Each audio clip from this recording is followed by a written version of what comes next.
Buddha, or Buddha Gautama, also known as Shakyamuni Buddha, was a great spiritual master from ancient India. Born as Prince Siddhartha Gautama in 5th century BC, he would have naturally inherited the vast wealth of a kingdom. However, the prince one day left the palace life in search of spiritual knowledge.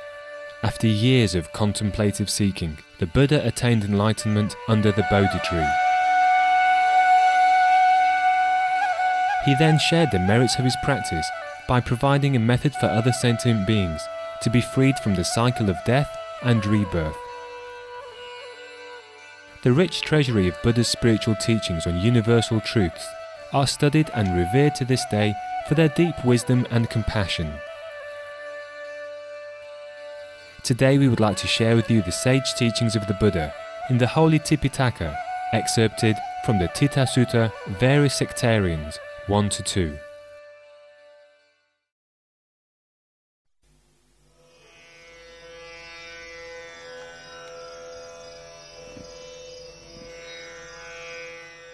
Thus have I heard, at one time the Lord was staying near Savatthi in the Jeta wood at Anathapindika's monastery. At that time there were a number of recluses and Brahmas, wanderers of various sects, living around Savatthi, and they were of various views, of various beliefs, of various opinions, and they relied for their support on their various views. There were some recluses and Brahmins who asserted and held this view: the world is eternal, only this is true, any other view is false. There were some recluses and Brahmins who asserted, the world is not eternal, only this is true, any other view is false. There were some who asserted, the world is finite, the world is infinite, the life principle and the body are the same, the life principle and the body are different. The Tathagata, or Buddha, exists beyond death. The Tathagata does not exist beyond death. The Tathagata both exists and does not exist beyond death. The Tathagata, or Buddha, neither exists nor does not exist beyond death. Only this is true, any other view is false. And they lived quarrelsome, disputatious and wrangling, wounding each other with verbal darts, saying, Dharma, or true teaching, is like this. Dharma is not like that. Dharma is not like this. Dharma is like that. Then a number of bhikkhus, or monks, having put on their robes in the forenoon and taken their bowls and outer cloaks, entered Savatthi for alms food. Having walked in Savatthi for alms food and returned after the meal, they approached the Lord, prostrated themselves, sat down to one side, and said to the Lord, At present, revered Sir, there are a number of recluses and Brahmins, wanderers, living around Savatthi, and they are of various views, saying, Dharma is like this, Dharma is like that. The wanderers, bhikkhus, do not know what is beneficial. They do not know what is harmful. They do not know what is Dharma. They do not know what is not Dharma.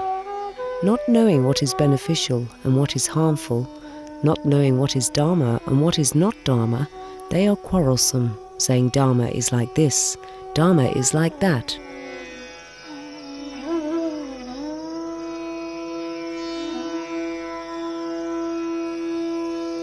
Formerly, bhikkhus, there was a certain king in this very Savatthi, and that king addressed a man.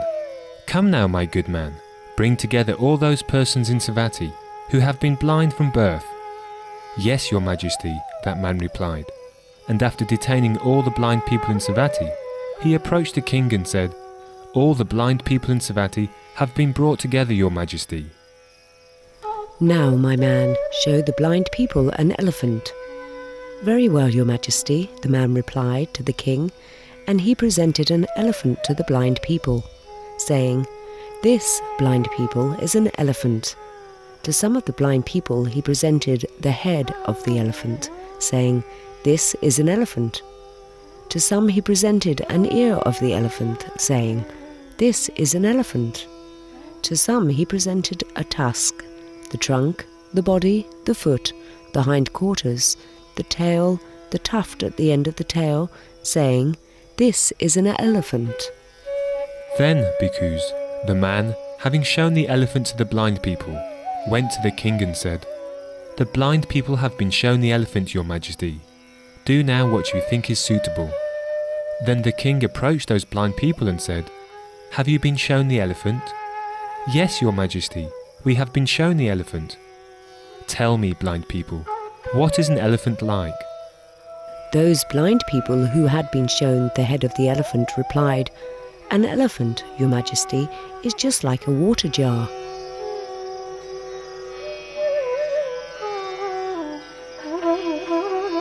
Those blind people who had been shown the ear of the elephant replied, "An elephant, your majesty, is just like a winnowing basket."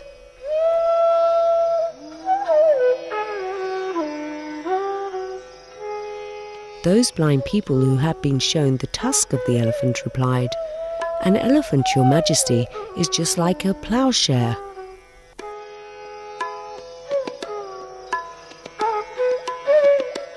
Those blind people who had been shown the trunk replied, "An elephant, your majesty, is just like a plough pole."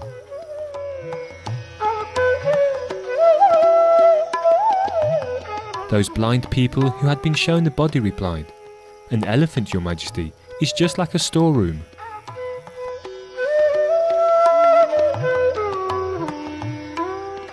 Those blind people who had been shown the foot replied, "An elephant, your majesty, is just like a post."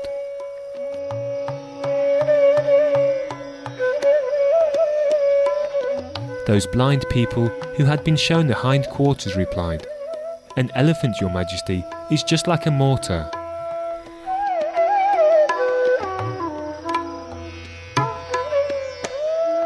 Those blind people who had been shown the tail replied, "An elephant, your majesty, is just like a pestle."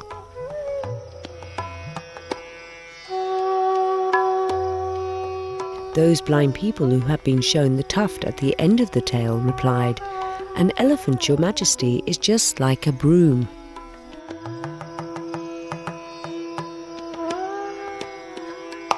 Saying, "An elephant is like this, an elephant is not like that, an elephant is not like this, an elephant is like that," they fought each other with their fists. Even so, bhikkhus, are those wanderers blind, unseeing, saying, "Dharma is like this, Dharma is like that."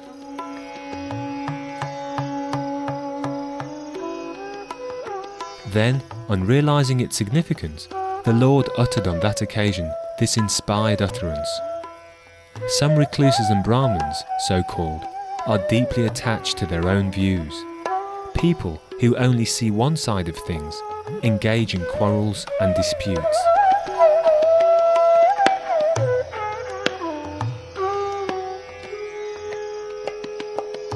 I have heard that on one occasion the Blessed One was staying near Savatthi in Jetta's Grove, Anathapindika's monastery. Now, at that time, there were many priests, contemplatives and wanderers of various sects living around Savatthi with differing views, differing opinions, differing beliefs, dependent for support on their differing views. Some of the priests and contemplatives held this view, this doctrine: the self and the cosmos are eternal. Only this is true, anything otherwise is worthless. Some of the priests and contemplatives held this view, this doctrine: the self and the cosmos are not eternal. The self and the cosmos are both eternal and not eternal. The self and the cosmos are neither eternal nor not eternal. The self and the cosmos are self-produced. The self and the cosmos are produced by another. The self and the cosmos are both self-produced and produced by another. The self and the cosmos are neither self-produced nor produced by another, but are spontaneously arisen. Bliss and pain, the self and the cosmos are self-produced, produced by another, both self-produced and produced by another. Bliss and pain, the self and the cosmos are neither self-produced nor produced by another, but are spontaneously arisen. Only this is true, anything otherwise is worthless. And they lived arguing, quarrelling and disputing, wounding one another with weapons of the mouth, saying, "The Dharma is like this, it's not like that. The Dharma is not like that, it's like this."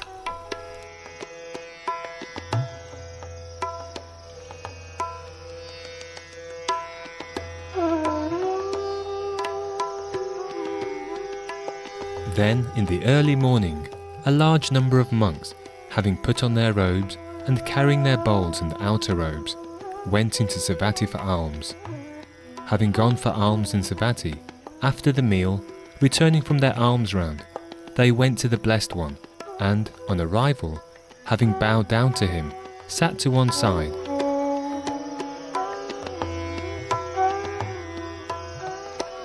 As they were sitting there, they said to the Blessed One, "Lord, there are many priests, contemplatives and wanderers of various sects living around Savatthi with differing views, differing opinions, differing beliefs, dependent for support on their differing views.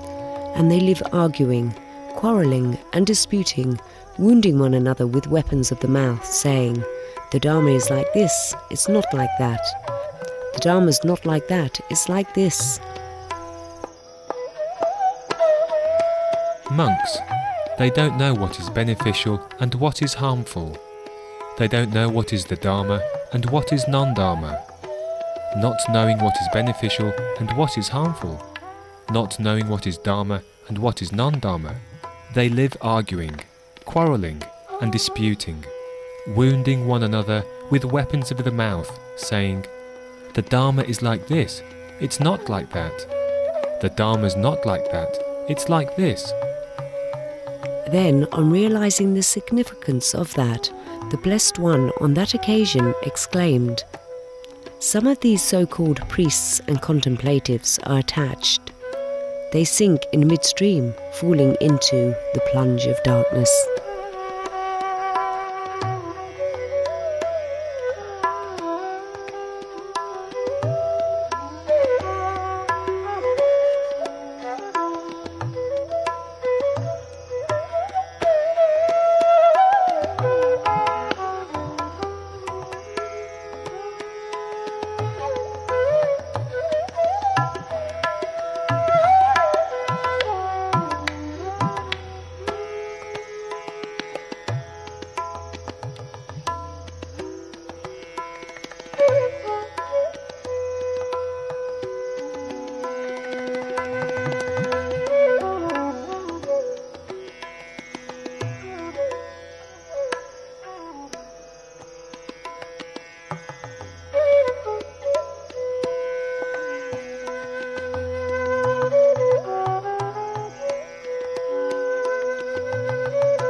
We thank you for your company today for Between Master and Disciples, here on Supreme Master Television.